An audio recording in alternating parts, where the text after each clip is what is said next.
শহীদ president Ziaur রহমানের যে হা ভোটটা ছিল, বিষয়টা এইরকম না যে ওনাকে ক্ষমতায় নিয়ে আসার জন্য এই হা ভোট।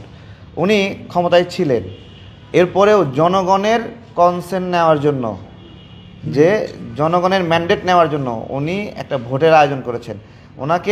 উনি যে অবস্থায় বসেছেন সেই সময় দেশের দায়িত্ব নেওয়া এতটা সহজ ছিল না। তার আগে কেউই স্থিতিশীল ছিল না, আপনারা জানেন।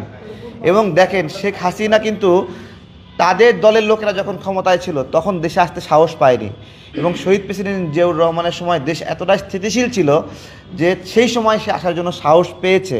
তো সেই সময়ে উনি একটা গণভোটের আয়োজন করেছিলেন, যে উনি যে দায়িত্বে আছেন, ক্ষমতায় যে ওনাকে বসালেন, ওনাকে আসলে জনগণ চায় কি না।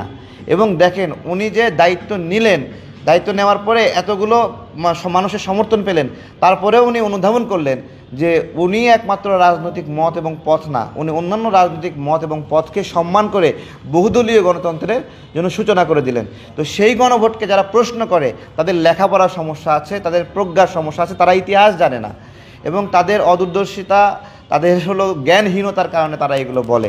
হ্যাঁ, গণভোটের মাধ্যমে দেখেন, বাংলাদেশে একটা রাজনৈতিক দল যারা গণভোটের মাধ্যমে জন্ম নিয়েছে, নাকি মানে জনগণের চাহিদায় জন্ম নিয়েছে, তা সামনের যে গণভোট, এই গণভোট কি কোনো রাজনৈতিক দলকে জন্ম দেওয়ার গণভোট?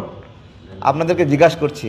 তাহলে এই গণভোটটা কথা ছিল আমরা সবাই জুলাইয়ের পক্ষে যাব, জামাত শয়তানি করে এই গণভোটটাকে এমন জায়গায় নিতে যাচ্ছে যেন জামাত, বিএনপি, এনসিপি সহ আমরা পরস্পর বিবাদে লিপ্ত হই। এটা শুধুমাত্র একটা ভারতীয় চক্রান্ত, এছাড়া দেশকে অস্থিতিশীল করার জন্য এইরকম মতামত কেউ দিতে পারেন না।